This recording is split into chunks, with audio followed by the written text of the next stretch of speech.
Life with Lyra. Tara! Grabe, ang tagal din natin walang upload, no? Namiss niyo ba ako? Uy!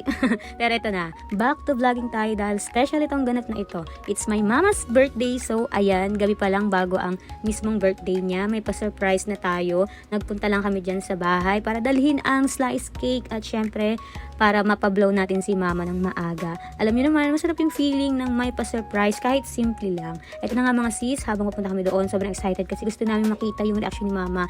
Alam niyo naman si mama, simpleng tao pero sobrang appreciative sa lahat ng bagay. Kaya kahit maliit na regalo lang, konting cash, para may extra siyang pambili ng gusto niya. Sigurado akong matutuwa siya. At ito na nga, pagdating namin sa bahay, boom, surprise mama!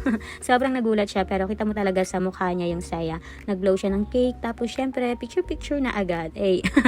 So, ayan na mga sis, this is it. Mismong birthday na ni mama. Kaya syempre, hindi pwedeng walang handa. Kahit simpleng celebration lang. Basta may salo-salo, napakasaya na.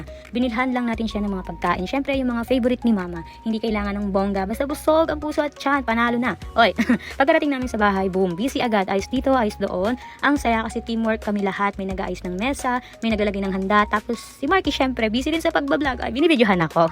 Para syempre, ma-share ko rin sa inyo ang special moments na to. Habang inaayos namin, kita mo talaga si mama nakangiti lang sa gilid, ramdam mo yung saya kahit simpleng handaan lang kasi mas importante talaga yung presence ng family kaysa sa kung gaano karami o kamahal ng mga pagkain o anumang mga handa.